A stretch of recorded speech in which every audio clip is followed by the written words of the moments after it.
Pagi, Pak. Oke, rekan semuanya, sebelum kita mulai pelajaran kita pada hari ini, seperti biasa, sebelum kita melakukan aktivitas apapun itu, kita alangkah baiknya berdoa sesuai dengan pelajaran kita masing-masing. Untuk ketua kelas, mohon pimpin doanya. Adik semuanya duduk siap gerak. Sebelum kita belajar, marilah kita berdoa. Berdoa menurut agama dan kepercayaan masing-masing. Doa dimulai.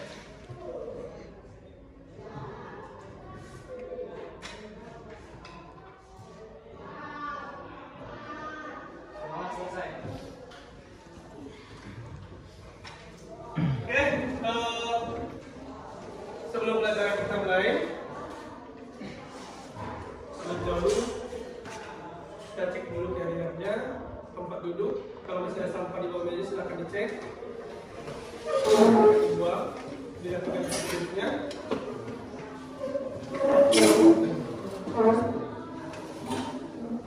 Sekretaris kelas, ada yang hadir? Ada apa? Keterangan apa? Dua-dua. Melinda sama Sika. Oke, siap. Oke, rekan semuanya. Materi kita hari ini atau materi lanjutan kita akan membahas tentang ekosistem. Ya, hari ini kita akan membahas tentang ekosistem. Jadi sebelum kita lanjut materi kita,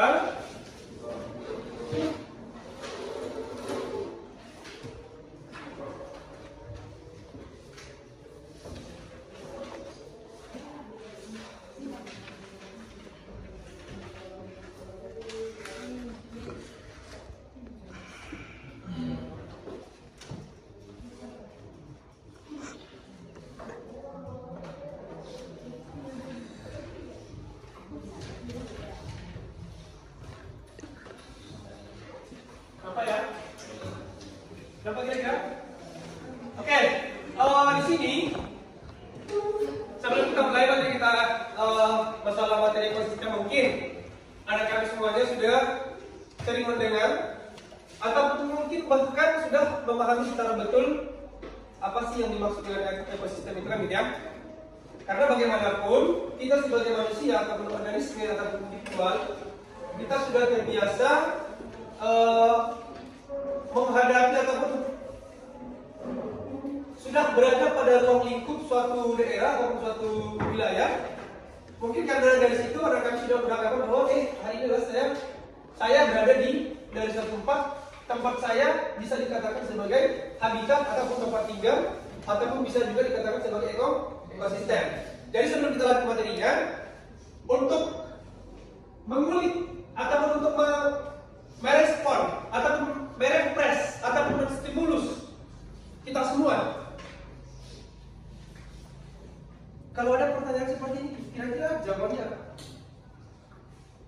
Di daerah kita, di sekeliling kita, apa saja sih yang bisa kita temukan?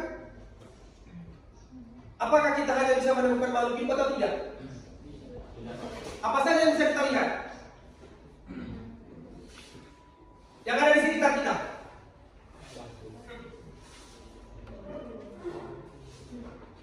Ada? Apa saja yang ada? Ini contohnya, ini di halaman kita, di halaman kelas. Apa saja yang bisa kita lihat di situ? Ada tumbuhan. Tumbuhan itu termasuk biotik atau biotik? Biotik. Apa lagi? Ada batuan. Batuan itu biotik apa biotik? Abiotik. Apa lagi? Tanah. Tanah itu termasuk dalam komponen apa? Abiotik. Apa lagi?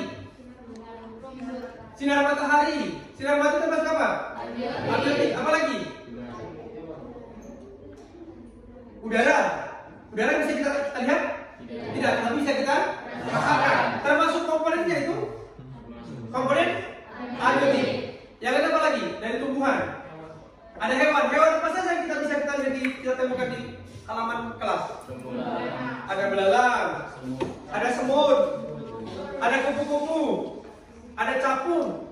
Kan itu termasuk komponen dari satu ekosistem. biotik dan abiotik. Gitu ya? Sepakat ya? Pertanyaan kedua, apakah ada keterkaitan antara makhluk hidup yang satu dengan yang lain?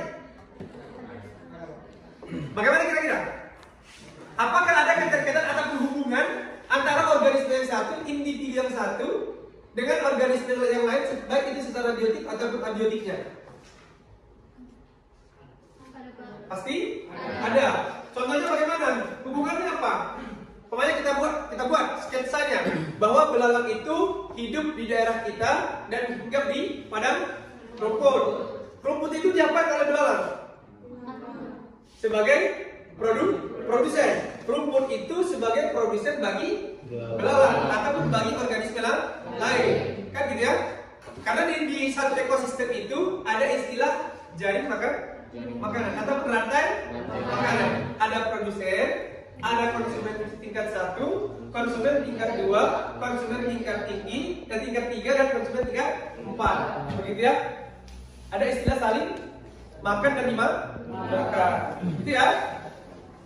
Oke, betul kami materi kita pada hari ini adalah tentang ekosistem. Jadi di sini sudah Bapak siapkan video pembelajaran tentang satu video tentang ekosistem. Nanti silakan dicermati videonya. Baru nanti apa sih yang bisa kita ambil dari situ? Adakah problem yang bisa kita ambil dari situ? Silakan dicermati bersama ya.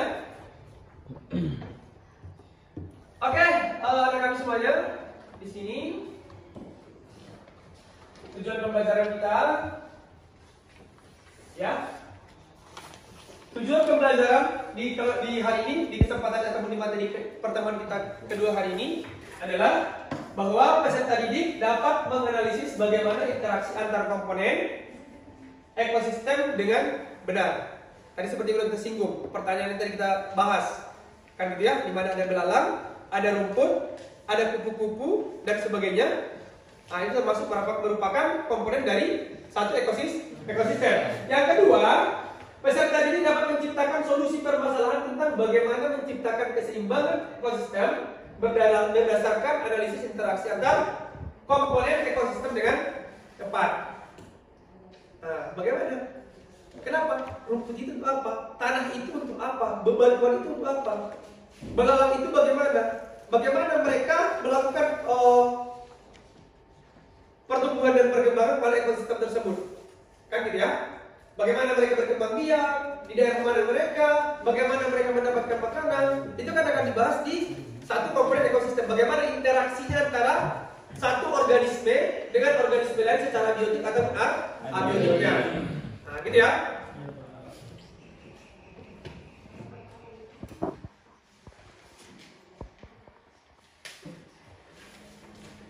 Silakan videonya dicermati.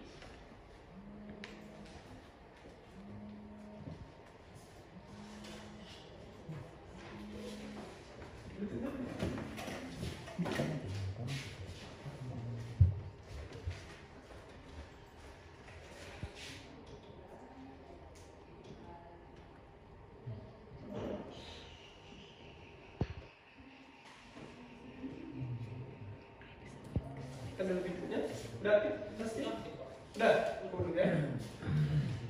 Biar kita konekkan dulu. Yang dia pro kan?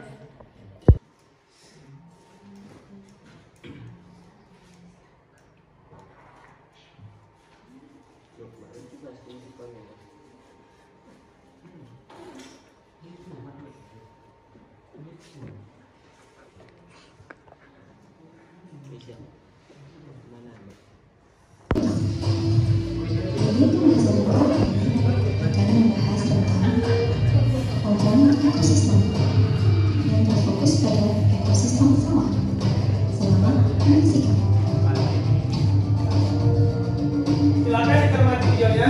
Baru ambil satu rumusan ataupun permasalahan yang kita munculkan dari video yang sudah ditampilkan.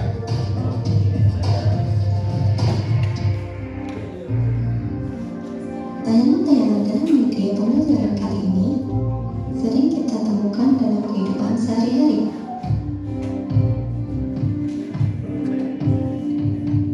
Komponen ekosistem yaitu komponen biotik dan komponen abiotik. Yang pertama, komponen biotik. Komponen biotik merupakan komponen ekosistem yang berupa makhluk hidup. Sebagai contoh, tanaman padi. Tanaman padi disebut sebagai produsen. Dalam tayangan ini, padi dimakan oleh burung. Burung apa itu namanya? Ya, itu burung emprit atau burung pipit. Walang sangit. Walang sangit ini terlihat akan mencari makan. Walang sangit memakan bulir-bulir padi.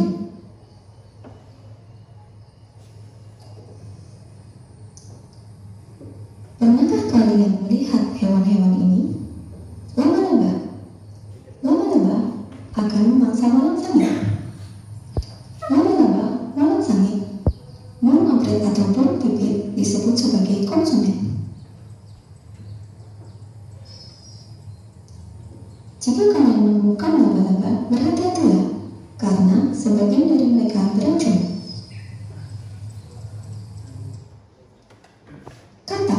Katak ini akan memangsa walang sangit, tetapi katak juga akan dimangsa oleh ular. Ular disebut juga sebagai konsumen. Tanaman yang mati akan diuraikan oleh pengurai. Contoh pengurai dalam tayangan ini yaitu cacing tanah. Cacing tanah ini menguraikan tanaman yang mati menjadi tanah lagi. Komponen ekosistem yang kedua yaitu komponen abiotik. Komponen abiotik merupakan komponen ekosistem yang berupa komponen tak hidup. Yang pertama, komponen abiotik yaitu cahaya.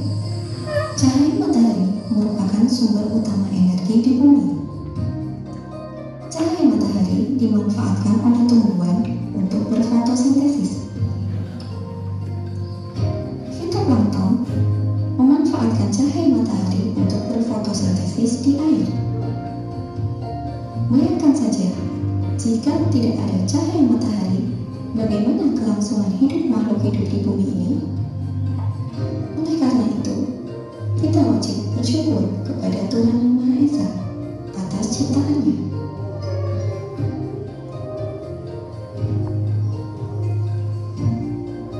Komponen abiotik yang selanjutnya yaitu tanah.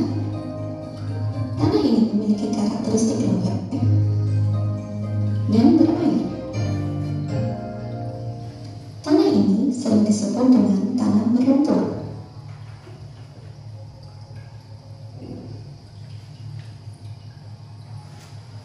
Tanah berlumpur biasa diolah oleh petani dengan cara dicampur. Cara mencampur ini merupakan cara tradisional.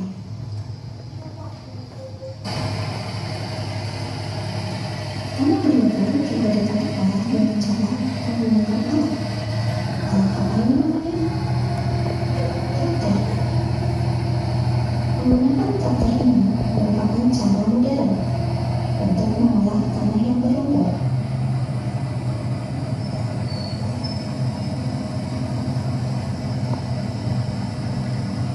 Pengolahan tanah berlumpur ini digunakan para petani untuk menanam padi.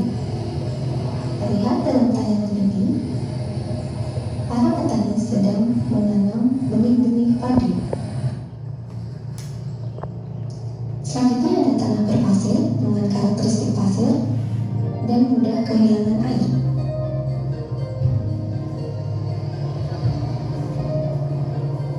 Petani dapat mengolah tanah ini dengan cara diaduk.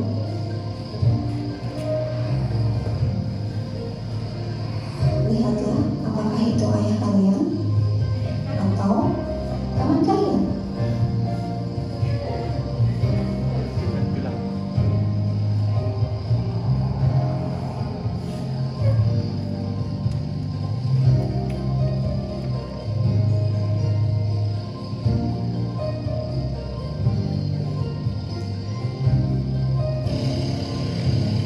Tanah ini juga perlu penyiraman karena untuk menjaga kadar air dalam tanah tersebut.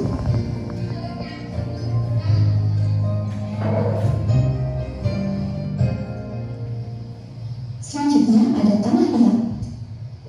Tanah liat ini bisa diolah dengan sistem bedengan. Sistem bedengan biasa digunakan oleh petani untuk menanam brambang atau bawang merah.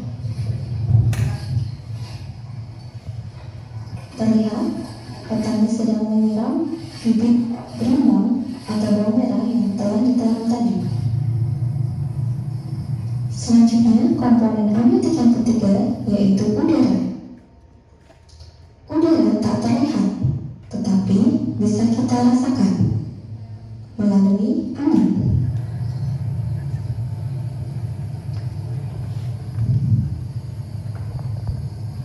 Salah satu jenis udara yaitu oksigen. Oksigen merupakan sumber utama bagi pernapasan kita. Terlihat di situ rasakan penuhnya. Hewan juga memerlukan oksigen untuk pernapasan.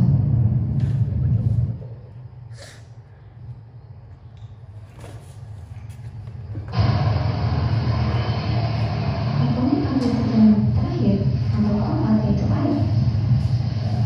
Air merupakan sumber kehidupan bagi kelangsungan makhluk hidup. Air merupakan fungsi paling besar dari tumbuhan makhluk hidup.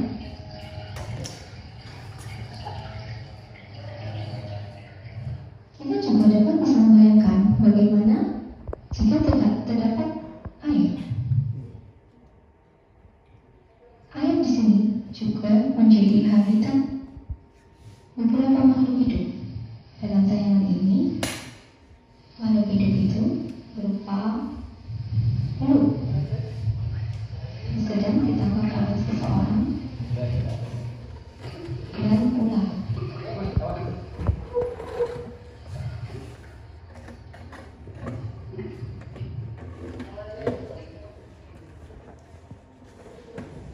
Sungguh sangat banyak ekosistem di sana. Tetapi apa itu yang mengalir?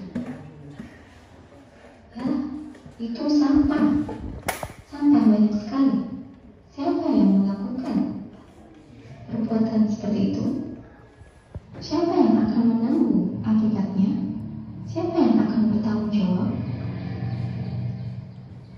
Sampah-sampah itu membuat keberadaan ekosistem mulai terancam. Sampah yang mulai mengairi sawah, mencemari air, masuk ke area sawah, bahkan dapat membunuh ikan atau makhluk hidup yang berada di sekitarnya.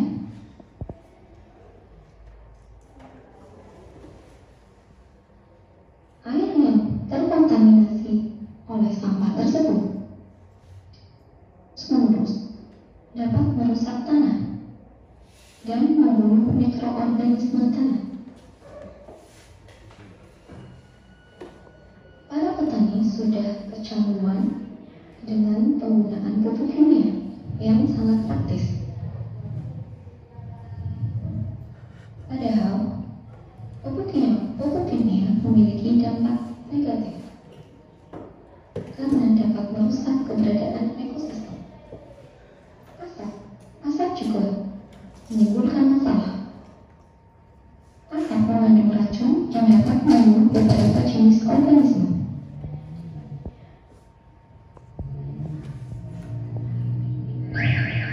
Masalah selanjutnya adalah polusi kendaraan. Polusi kendaraan yang menyebar ke area sawah dapat menyebabkan bahaya bagi makhluk hidup di sekitarnya, karena emisi yang diserap akan masuk ke jaringan tumbuhan atau makhluk hidup di sekitarnya.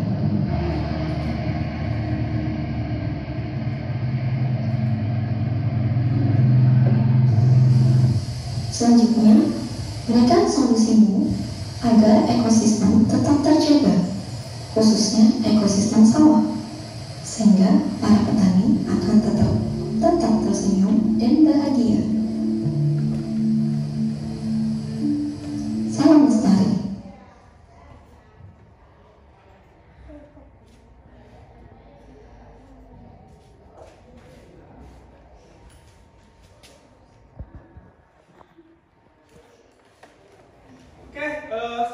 lanjut dari video yang sudah kita tampilkan, kita lihat bersama. Ada nggak kira-kira pertanyaan yang muncul dari video tersebut? Yang ada di pikiran gitu tentang ekosistem di bagian ini? Apa kira-kira pertanyaan yang muncul dari terus ternyata apa gitu? Dari materi yang kita bahas dan sudah kita tampilkan video pembelajarannya dari satu video tentang ekosistem. Ya, oke, silakan. Apakah cuaca sangat berpengaruh bagi tanah air atau Oke, apakah faktor ataupun komponen abiotik dan salah satu dari komponen abiotik tersebut dapat mempengaruhi dari komposisi tanah? Ya, nah kita lihat komposisi yang sekarang dibahas ya. Apakah memang cahaya matahari itu dapat mempengaruhi komponen abiotik lainnya dari satu ekosistem? Boleh kita simpulkan gitu ya, biasanya. Oke, kita lihat, kita kembali ke sebelumnya bahwa ekosistem itu dibagi dua ya. Ada ekosistem aquatik dan ekosistem darat. Kan gitu ya. Ekosistem darat itu dibagi beberapa kelompok berdasarkan intensitas cahaya ataupun curah hujan yang terjadi di daerah tersebut. Gitu ya. Jadi pertanyaannya, banyak hutan hujan tropis. Kan gitu ya. Curah hujannya sangat tinggi. Kan gitu ya. Banyak pepohonan di ekosistem tersebut, di habitat tersebut. Sehingga yang curah hujannya tinggi akan memberikan dampak kesuburan lebih baik ataupun lebih tinggi kepada tanah itu sendiri. Kan gitu. Dalam artian bahwa komposisi tanah itu sendiri dapat dipengaruhi oleh curah hujan yang ada. Kan gitu ya. Ataupun bagaimana kalau ada padang pasir, kan gitu ya, di gurun pasir, ekosistem gurun. Gurun pasir itu curah hujannya bagaimana? Sedikit. Sangat kan? Rendah. Bagaimana komposisi tanah yang ada di gurun pasir? Sangat tandus. Kan gitu kan?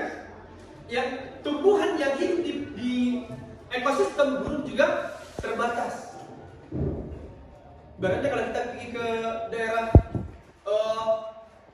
Mesir gitu ya, daerah Mesir atau daerah Arab sana, itu kan daerah gurun ya. Daerah gurun itu kan tumbuh apa aja yang paling dominan? Kaktus. Ada kaktus dan juga pohon kurma, kan gitu ya. Berarti bagaimana komposisi tanah di dalam daerah gurun itu ataupun di ekosistem gurun itu sangat kurang baik, karena hanya beberapa tumbuhan yang dapat tumbuh di daerah itu sendiri. Dalam artian untuk menjawab pertanyaannya bahwa curah hujan itu benar dapat mempengaruhi dari komposisi tanah. Gitu ya. Komposisi tanah itu dapat dipengaruhi oleh curah hujan. Gitu ya guys ya. Ada kira-kira pertanyaan dari situ? Ada nasi bapak ada lupa sebol gitu kan? Kenapa ada di situ belut? Atau kenapa di situ ada sampah? Banyak pertanyaan yang bisa muncul dari situ. Kalau Bapak rasa banyak pertanyaan yang bisa kita munculkan dari video yang sudah kita saksikan bersama. Pak. Oke, silakan. Kan tadi Pak ada penampilan dari video itu ada dilihat belut. Belut Ya. itu Pak sebagai produsen atau sebagai konsumen? Oke. Dan Lanjut. apa dia kalau dia sebagai produsen dia mengapain apa gitu Pak? Jadi kalau dia konsumen dia mengkonsumen apa? Oke, betul ya. Pertanyaan yang kedua, di ekosistem tadi ada di situ belut yang hidup di persawahan ataupun tanah lumpur. Belut itu makan apa? Lumpur. Ada cacing. Kan gitu kan? Cacing itu sebagai apa? Produsen. Kan gitu ya? Bisa sebagai dekomposer. Tahu dekomposer? Sebagai pengurai. Kan gitu ya? Nah, dekomposer. Jadi belut itu makan cacing atau lumpur ataupun organisme marine yang ada di lumpur tersebut. Dalam artian bahwa ikan belut itu merupakan produsen untuk organisme seterusnya. Tetapi kalau di lumpur tersebut bahwa belut itu sebagai konsumen, gitu ya. Tetapi kalau di daerah lumpur ataupun di persawahan tersebut bahwa si belut itu merupakan konsumen, gitu ya. Tapi kalau cacing Pak, cacing bagaimana? Cacing itu merupakan dekomposer, tapi sebagai pengurai. Makanya tanah yang banyak ditumbuh diam oleh cacing, biasanya tanah tersebut dapat digolongkan tanah yang subur. Karena di situ banyak cacing yang menguraikan bahan organik dari makhluk hidup ataupun tumbuhan. Gitu ya? Oke, rapi ya? Siap ya? Ada lagi kira-kira? Dari situ? Armando? Are you okay? Sehat kan? Sehat. Apa yang bisa kau ceritakan? Yang kau pilih hikmah atau benar pertanyaan dari sini ada yang muncul? Sudah pas. Sudah mewakili semua? Belum? jadi kalau belum ada pertanyaan enggak? Bisa dulu. Oke, yang lain enggak? Cukup itu aja mewakili pertanyaannya? Atau kau masih mengingat malam minggu dulu? Enggak ya? Masih cari nyanyian enggak gitu? Ngedit pertama gitu dengan si A gitu ya? Ekspresinya bagaimana? Itu si baca di materi yang melenggang begitu. Oke, kalau sudah tidak ada, ayo di pertemuan kita hari ini, karena model pembelajaran adalah VBL, jadi sintaksnya kita menggunakan mengasah ataupun mencari suatu permasalahan dari pembelajaran yang ada dalam bentuk kelompok.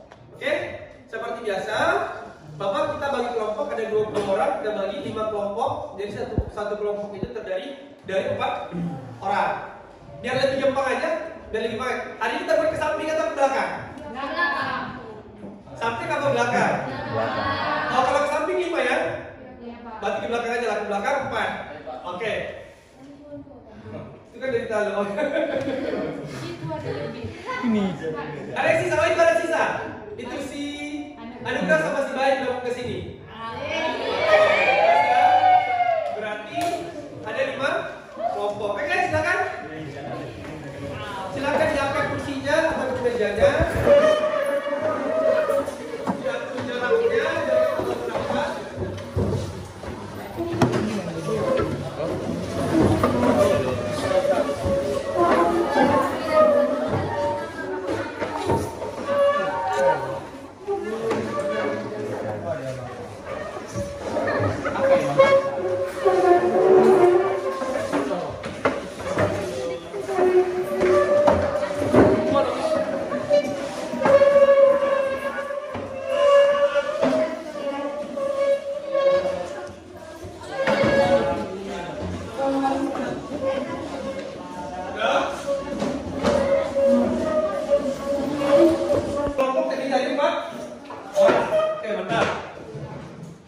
Silakan.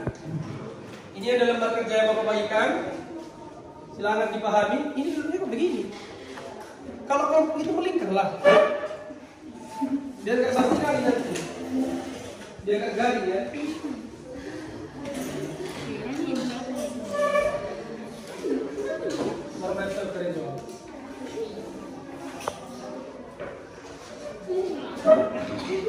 Oke, di situ ada sudah berbagi satu kelompok, ada KPD-nya, gambar kerja. Di situ ada profilnya, namanya, kelompoknya siapa, orangnya siapa aja, diisi. Silakan dibaca-baca yang ada di KPD-nya. Baru nanti ada di situ tugasnya masing-masing kelompok. Yang selesai nanti baru kita presentasikan. Oke, Bapak kasih waktu 15 menit ya? 15 menit? Atau terlalu lama? Berarti kelompok 1, 2, 3, 4, 5. Oke, nanti kalau masalah siapa yang paling dulu, bukan tergantung kelompok 1, 2 ya. Tetapi yang lebih siap dulu.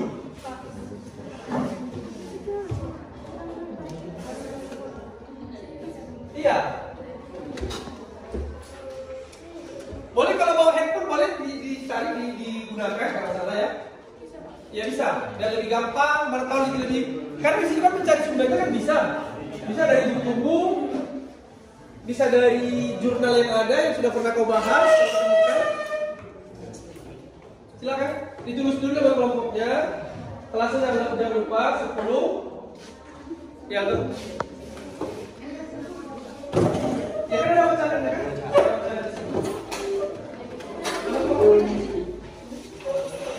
Ya, itu sudah mana-mana.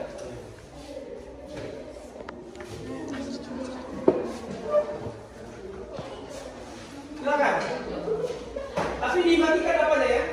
Panggilannya atau pesan WA-nya. Dari sini lah masa di situ berdua-duaan. Selesai. Biar lebih sinkron. Nah, itulah.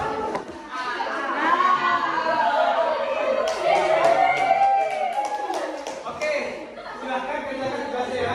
Silahkan kerjakan tugasnya. Bukan ini something-nya. Kita mau bahas ini, nanti silahkan kerjakan tugas masing-masing.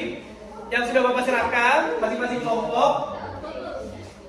Diusahakan, ya.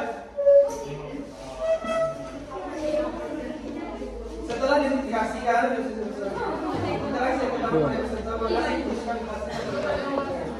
ya, ada tiga saja. Boleh. Maksudnya kan kalau salah kan, persoalan kan pasti setiap ayat kan? Kan gitu ya?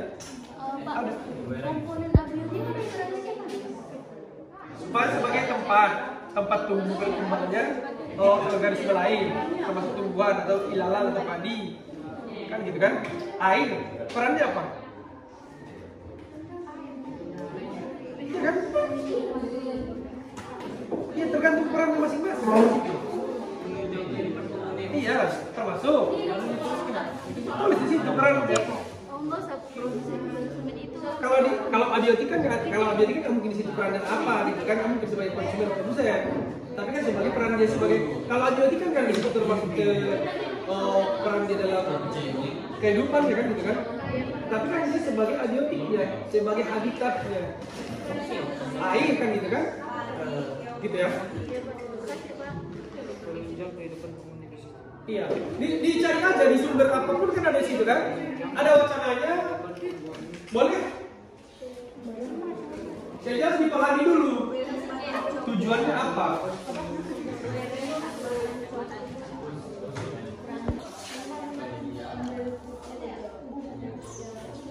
Oke, sudah sejauh mana pemahamannya? Gimana?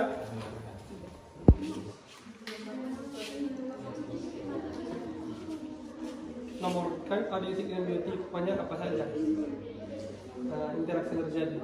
Setelah kalian mengidentifikasi komponen ekosistem sawah, identifikasilah macam-macam interaksi yang terdapat pada ekosistem sawah dan tuliskan hasilnya pada tabel bawah. Banyak di sini abiotik dengan biotik apa yang ada. Contohnya, awalnya tanah dengan rumput, kan gitu ya. Biotik dengan biotik, arti bawahnya cacing dengan kata. Apa yang dilakukan? Nah, gitu ya. Berarti kalau di sini abiotik dengan biotik, kita aja abiotik dengan biotik apa? Terus di sini, apa yang dilakukan di sini? Jadi yang nomor 2 di sini. Oke? Bentuk interaksinya bagaimana? Berarti apa yang dilakukan gitu kan? Nah, berarti kalau sebagai produsen, berarti harus kita makanan dan makan, gitu kan? Interaksi. Oke? Sudah sejauh mana? Selesai. Lebih cepat. Waktu yang tersedia tinggal sedikit lagi ya, dipercepat kerjanya. Iya. Iya.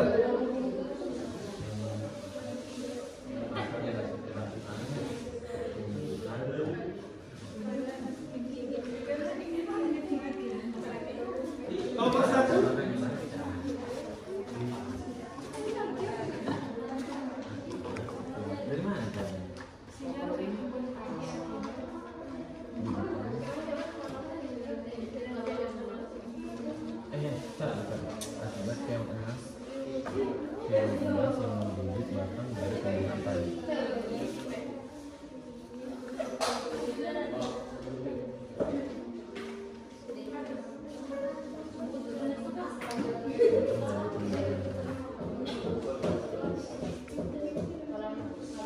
Oke, dipercepat ya.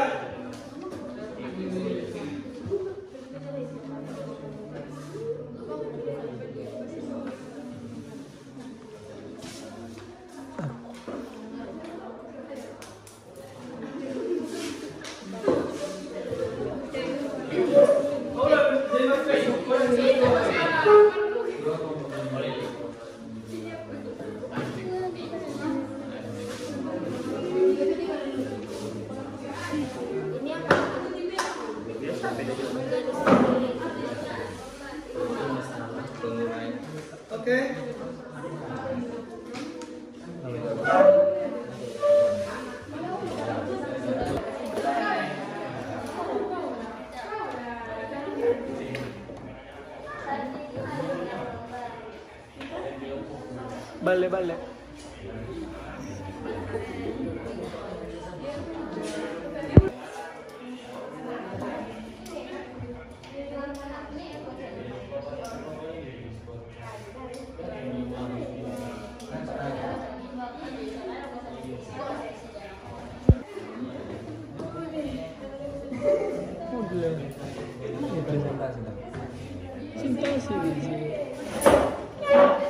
Yang lain silakan siapkan pertanyaan dari kelompok 2 yang sudah cantik. Jangan tapi.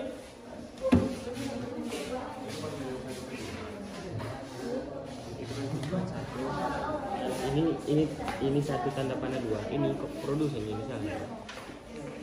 Pilih. Oke, silakan. Assalamualaikum warahmatullahi wabarakatuh. Waalaikumsalam warahmatullahi wabarakatuh. Selamat siang dan salam sejahtera bagi kita semua. Di sini kami akan memaparkan mengenai penjelasan kami tentang ekosistem yang akan dijelaskan oleh pemateri kami. Oke, baik. Untuk mempersingkat waktu, dilangsungkan saja. Oke baik teman-teman, kami akan membacakan lembar kerja peserta didik atau LKPD.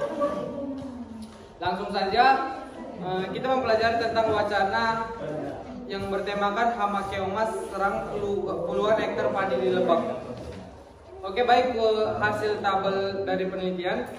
Yang pertama, sawah dapat dikatakan sebagai ekosistem karena memiliki beberapa jenis komponen yang menyusun ekosistem. Identifikasi komponen-komponen yang berada di ekosistem sawah dan peranannya. Tuliskan hasilnya pada tabel di bawah ini. Yang pertama, nama komponennya yaitu keong merupakan komponen biotik, peran dalam ekosistem sebagai konsumen. Yang kedua, padi, komponen biotik, peran dalam ekosistem produsen. Yang ketiga, ada udara, merupakan komponen abiotik, peran dalam ekosistem penunjang kehidupan penghuni ekosistem sawah. Dan keempat, ada air, merupakan komponen abiotik, peran dalam ekosistem penyokong pertumbuhan dan perkembangan makhluk hidup. Yang kelima, ada udara, merupakan komponen biotik, peran dalam ekosistem sebagai konsumen. Yang keenam, ada tikus, merupakan komponen biotik, peran dalam ekosistem sebagai konsumen. Yang ketujuh, nama komponennya kelembapan, merupakan komponen abiotik mempengaruhi kelembapan tumbuhan. Yang ke-8, nama komponen suhu, merupakan komponen abiotik, peran dalam ekosistem sebagai faktor pertumbuhan. Yang ke-9, ada sinar matahari, merupakan komponen abiotik, peran dalam ekosistem membantu keberlangsungan hidup. Setelah mengidentifikasi komponen-komponen penyusun ekosistem sawah, identifikasilah macam-macam interaksi yang terdapat pada ekosistem sawah dan tuliskan hasilnya yang dapat di bawah ini.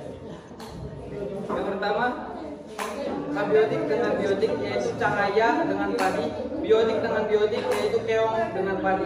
Apa yang dilakukan yaitu proses fotosintesis, bentuk interaksi, padi produsen, keong konsumen, keong makan padi. Yang kedua, abiotik dengan biotik yaitu air dengan padi, biotik dengan biotik tikus dengan padi. Apa yang dilakukan? Penyokong pertumbuhan, bentuk interaksi, tikus memakan padi. Yang selanjutnya, abiotik dengan biotik yaitu kelembapan dengan padi, biotik dengan biotik, wereng dengan padi. Apa yang dilakukan? Memberikan kesuburan pada padi, bentuk interaksi, wereng memakan padi. Berdasarkan wacana 1 mengenai permasalahan ekosistem sawah, identifikasi permasalahan-permasalahan yang muncul dalam wacana tersebut. Yang pertama, hama keong mengakibatkan tanaman padi rusak akibat gigitan dari keong. Setelah kelompok kalian mengidentifikasi permasalahan yang muncul dalam wacana 1, tentukanlah suatu permasalahan yang menurut kelompok kalian perlu. Langsung aja baca permasalahannya. Permasalahannya, traktor yang mengeluarkan bensin atau oli ke lumpur sawah dapat mempengaruhi kadar atau kandungan dari pH tanah. Karena bensin atau oli berbahaya bagi pertumbuhan. Bagaimana Kelompok lain siapkan pertanyaanmu ya. Cara permasalahan yang dimunculkan kelompok 2. Cara mengatasinya menggunakan alat tradisional seperti tenaga kerbau atau cangkul. Dan yang kedua, menggunakan terpal di bawah traktor agar jika jatuh tidak langsung mengenai lumpur atau tanah. Analisis dan evaluasi. Ekosistem pada sawah sangat bervariasi dan saling berhubungan atau interaksi antara satu komponen dengan komponen lain. Sehingga jika ada satu komponen yang hilang maka berpengaruh pada komponen lain. Serta bahan kimia juga mempengaruhi komponen-komponen yang berada dalam ekosistem sawah. Terima kasih. Oke teman-teman, demikianlah penjelasan yang dapat kami paparkan. Apabila rekan-rekan sekalian ada pertanyaan atau saran yang ingin disampaikan, kami persilahkan. Dan silakan berkelompok satu.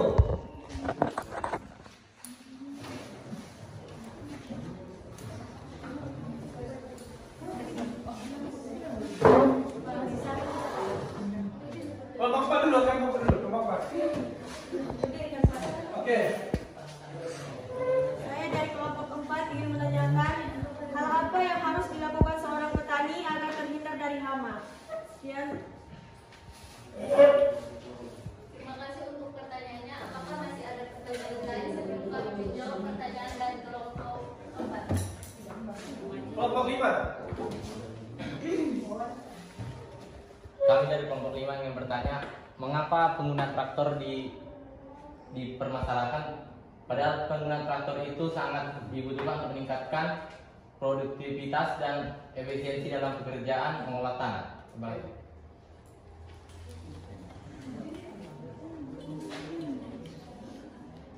Apakah sudah cukup untuk pertanyaannya? Kami akan menjawab pertanyaan dari dua kelompok yang diberikan, yang akan dijawab oleh rekan kita.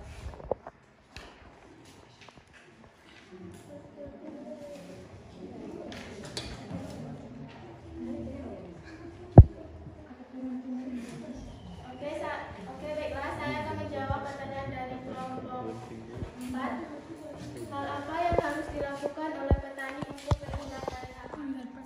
Hal yang dilakukan oleh petani yaitu menyemprotkan pestisida atau menghindari hal-hal yang seharusnya tidak dilakukan, seperti penggunaan pestisida yang berlebihan atau yang berlebihan. Apakah jawabannya bisa diterima?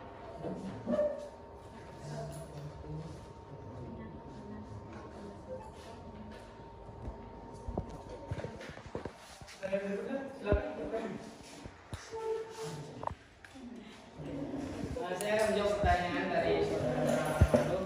Pertanyaan cukup kritis, luar biasa pertanyaannya. Pertanyaannya, kenapa penggunaan traktor dipermasalahkan dalam pengolahan lahan? Sebenarnya bukan dipermasalahkan, namun lebih baiknya, karena kalau misalnya bisa dibilang kalau menghemat waktu, menggunakan traktor lebih hemat waktu, waktunya juga efisien, kerjanya juga lebih bisa dibilang mudah, cepat. Namun kalau misalnya ditanya berbahayanya, lumayan berbahaya karena ada oli atau bensin yang keluar dari traktor tersebut hingga keluar dari traktor menuju ke lumpur atau sawah tersebut hingga menyebabkan pencemaran lingkungan atau pencemaran terhadap tanah. Bisa diterima?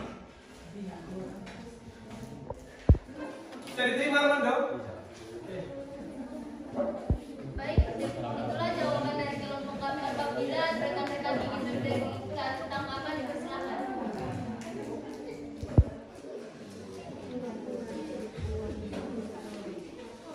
Silakan ada lagi.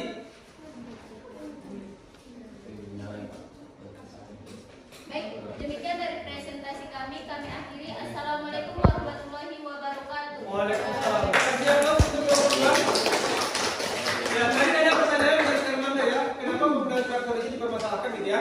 Sebenarnya kalau secara permasalahan secara global, sempat tidak ada larangan gitu ya, karena traktor itu dapat mempersingkat dapat meningkatkan efisiensi waktu dalam proses penggaraman lahan. Tertinggal kan gitu ya, karena kita membahas masalah pencemaran atau ekosistem, otomatis kan traktor itu menggunakan bahan kimia. Ada di situ bahan bakar, oli, minyak yang dapat membantu dalam proses menjalankan traktor itu sendiri kan gitu ya.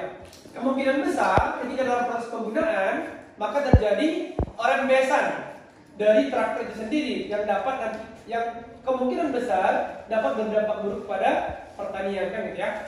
Nah, itu saja sebenarnya ya tambahannya. Oke, silakan Bu. Nggak ada yel-yelnya untuk kelompok 2? Nggak ada. Nggak ada yel-yelnya. Oke, silakan. Ada lagi kelompok 1? Satu lagi kelompok 1 siap tampil? Tadi lengkap itu apa? Ada. Oke, satu kelompok lain kelompok 1 silakan.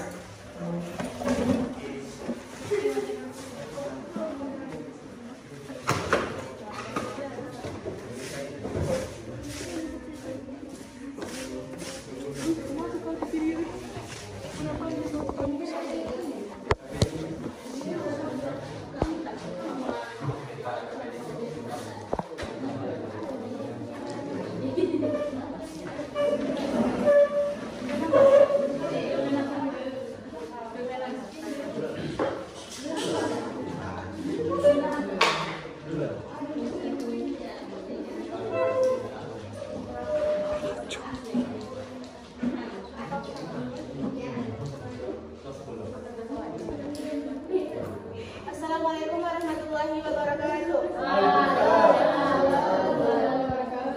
Kami dari kelompok 1 akan mempresentasikan hasil diskusi kami yang akan dibawakan oleh rekan kami Revito Syamil. Baik teman-teman, langsung saja saya akan membacakan LKPD dari kelompok 1. Yang pertama yaitu kami mengidentifikasi komponen-komponen yang berada di ekosistem sawah dan peranannya. Yang pertama padi, dia termasuk komponen biotik, peranannya dalam ekosistem yaitu sebagai produsen. Yang kedua keong, merupakan komponen biotik, peranannya dalam ekosistem sebagai konsumen. 3. Nama komponen udara, dia merupakan komponen abiotik, peranannya dalam ekosistem yaitu untuk proses pernapasan dan fotosintesis. Keempat, cahaya matahari merupakan komponen abiotik, peranannya dalam ekosistem yaitu diperlukan untuk berfotosintesis. Kelima yaitu tikus, merupakan komponen biotik, peranannya dalam ekosistem sebagai konsumen. Keenam, air merupakan komponen abiotik. Ketujuh, cacing merupakan komponen biotik, peranannya dalam ekosistem yaitu sebagai pengurai. Kedelapan, ular merupakan komponen biotik, peranannya dalam ekosistem sebagai konsumen. Lanjut yang kedua, macam-macam interaksi yang terdapat pada ekosistem sawah. Yang pertama yaitu cahaya dan padi. Apa yang dilakukan? Mereka melakukan proses fotosintesis. Bentuk interaksi yaitu komensalisme. Yang kedua yaitu ular dan tikus, merupakan biotik dengan biotik. Apa yang dilakukan? Yaitu untuk mencari makanan atau memenuhi kebutuhan ular. Bentuk interaksi yaitu parasitisme. Dia merupakan menguntungkan satu pihak tetapi merugikan pihak yang lain. Yang ketiga, permasalahan yang muncul dalam wacana tersebut, yaitu tingginya curah hujan yang menyebabkan tingginya populasi keong mas, sehingga rusaknya tumbuhan padi akibat keong mas yang menggigit batang tumbuhan padi. Yang keempat, permasalahan yang perlu kami pecahkan dan membuat rumusan permasalahan tersebut. Masalah yang harus dipecahkan adalah curah hujan yang tinggi, karena curah hujan di bulan Desember sudah diprediksi pasti tinggi. Yang kelima yaitu solusi yang dapat diambil dari permasalahan yang sudah kami rumuskan.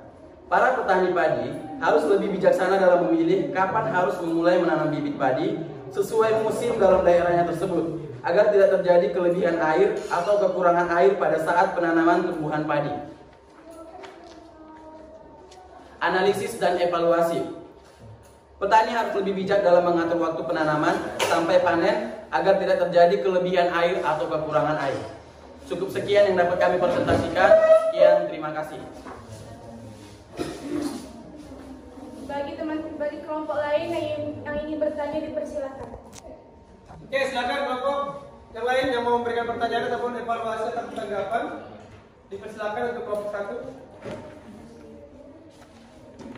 Dari kelompok 5 dan kelompok 4 sudah. Kelompok 3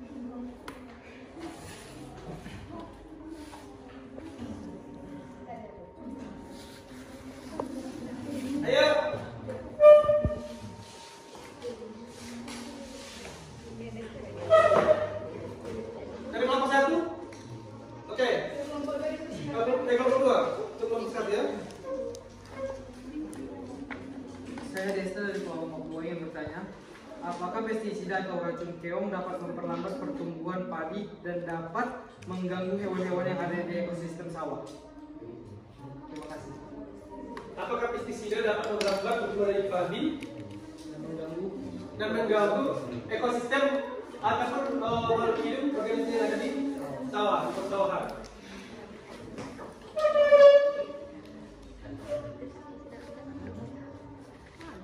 Apakah pertanyaannya ada lagi? Aduh.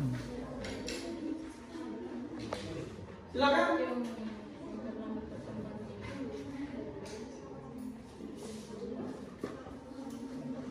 Apakah pertanyaan sudah cukup?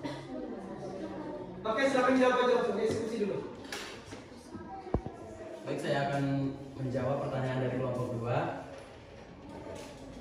Apakah keong emas Apakah pestisida dari keong emas dapat menghambat pertumbuhan dari padi?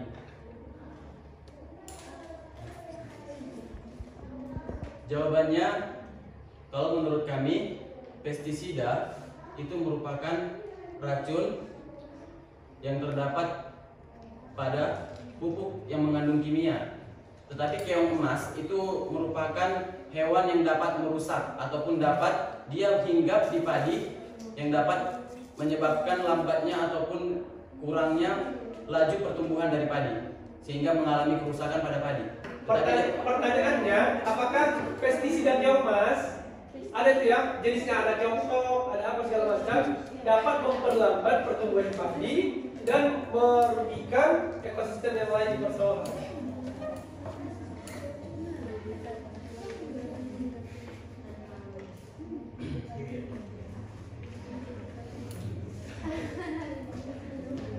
Kalau menghambat padi enggak, tapi kalau ekosistemnya.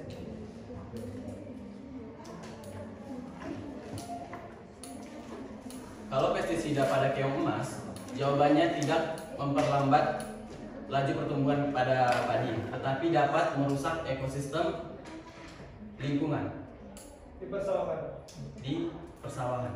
Oke, Bapak tambahkan sedikit ya.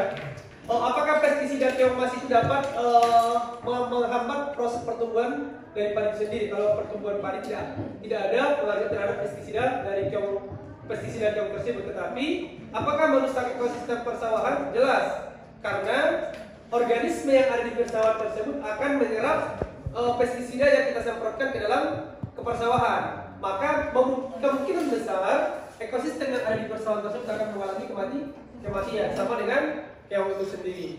Nah, gitu. Karena Bapak petani sudah pernah menggunakan pestisida keong, jadi tahu akan membunuh ikan dan organisme lain yang ada di persawahan itu. Nah, tapi kalau untuk padi tidak ada menghambatan proses pertumbuhan dari padi itu sendiri ya.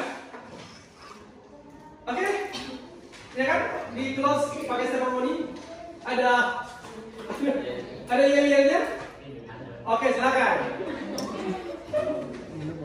Oke teman-teman, sebelum kami menutup, kami persilakan teman-teman untuk berdiri sebentar.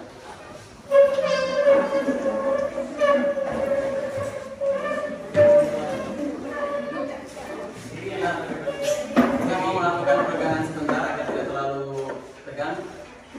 Dan ini tepukannya untuk menguji konsentrasi dari teman-teman semua. Apakah kita masih konsentrasi dalam menerima pembelajaran yang akan diberikan? Baik, kalau saya bilang tepuk satu seperti ini ya. Kalau tepuk 2 seperti ini. Dari kanan ke kiri. Mulainya dari kanan semua. Tepuk 3 juga seperti itu. Tepuk 4, baru tepuk 5 yang terakhir. Sudah paham teman-teman? Oke, siap tepuk? Siap. Tepuk 1. Cepat ya, tepuk 1. Tepuk 1. Tepuk 2. Siapa yang salah kena hukuman? Tepuk 1. Tepuk 1. Tepuk 2. Tepuk 3. Tepuk 5. Ingat ya, tepuk 5.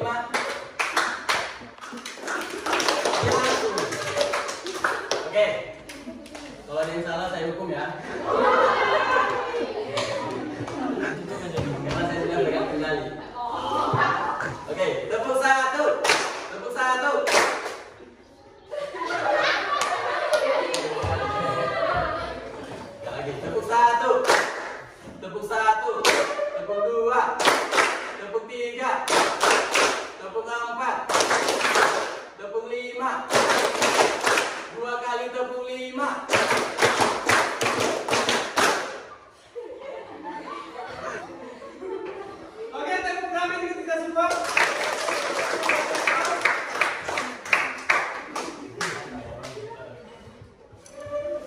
Ayo silakan tutup.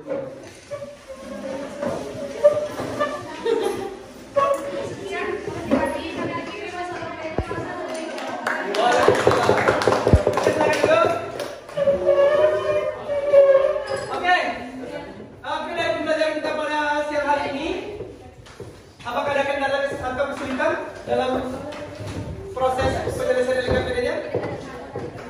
Ada tidak?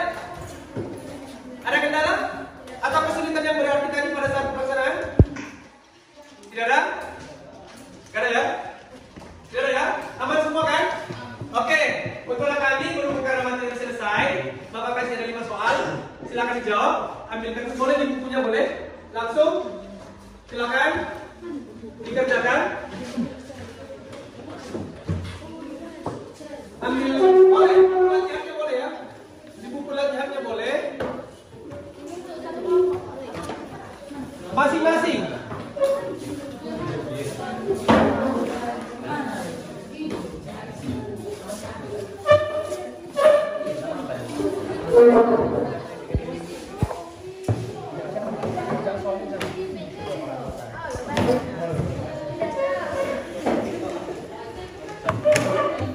Oke, silakan. Silakan. Buku latihannya boleh. Boleh ya, buku latihannya silakan.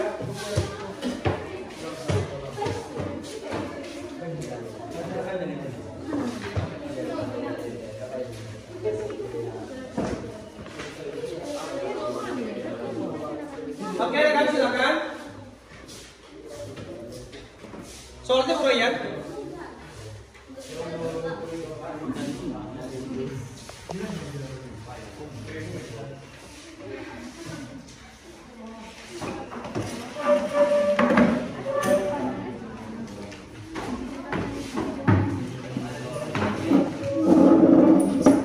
Silakan dikerjakan soalnya.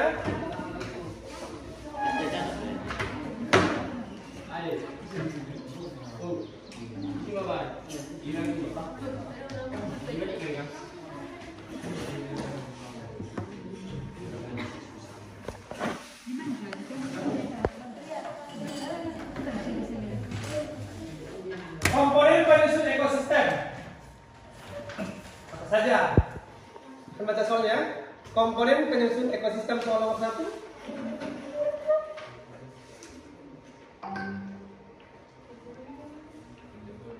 Tadi sudah kita bahas komponennya.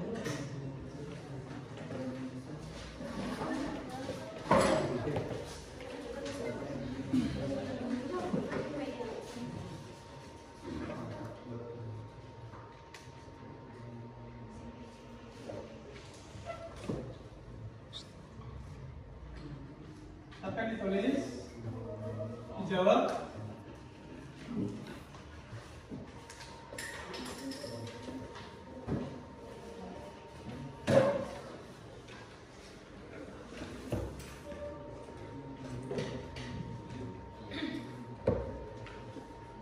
Apa saja komponennya tadi yang sudah kita pelajari. Yang nomor 2, interaksi yang terjadi dalam satu ekosistem. Ya, interaksi yang terjadi kan? Detail soalnya.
sendiri, bukan kelompok ya.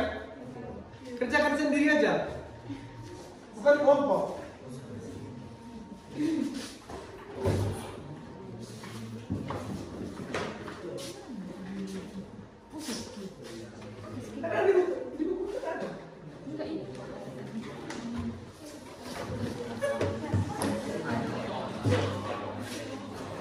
Oke, sudah? Sudah semua? Oke, silakan dikumpulkan. Silakan dikumpulkan. Buku latihannya. Boleh satu lembar, boleh lihat, tapi lihat aja ya. Oke, silakan dikumpulkan. Silakan dikumpulkan semua. Kalau masalah tidak ada nanti aja. Kalau masalah tidak ada nanti aja. Kalau soal singkat, yang boleh dipelajari aja.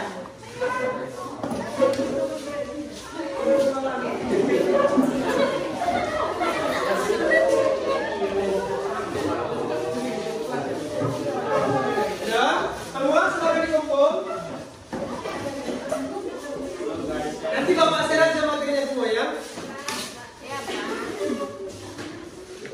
Biar lebih ada bacaan nanti di rumah untuk sebagai referensi ya.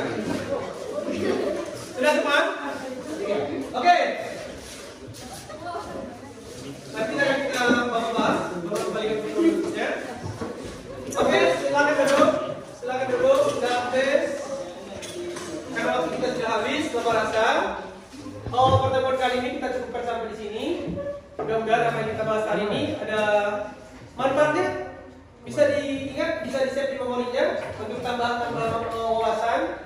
Nantinya ketika kamu sudah berada di universitas lain ataupun di perguruan tinggi, akan ada bahan dasarmu ketika kamu mengambil jurusan yang sama, apakah mengambil biologi atau pertanian dan sebagainya, bisa kamu gunakan sebagai bahan ingatan bahwa saya pernah belajar ekosistem. Kan gitu ya?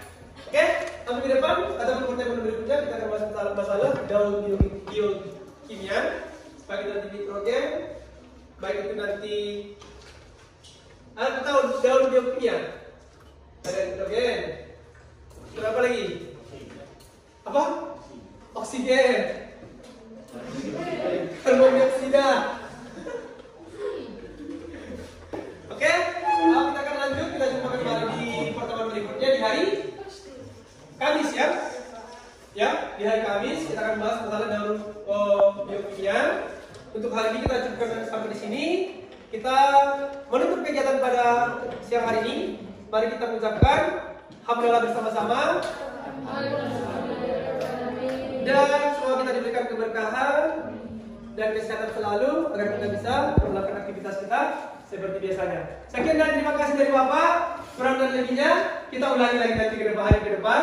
Kalau ada yang salah kita evaluasi kembali. Terima kasih. Selamat siang dan assalamualaikum warahmatullahi wabarakatuh.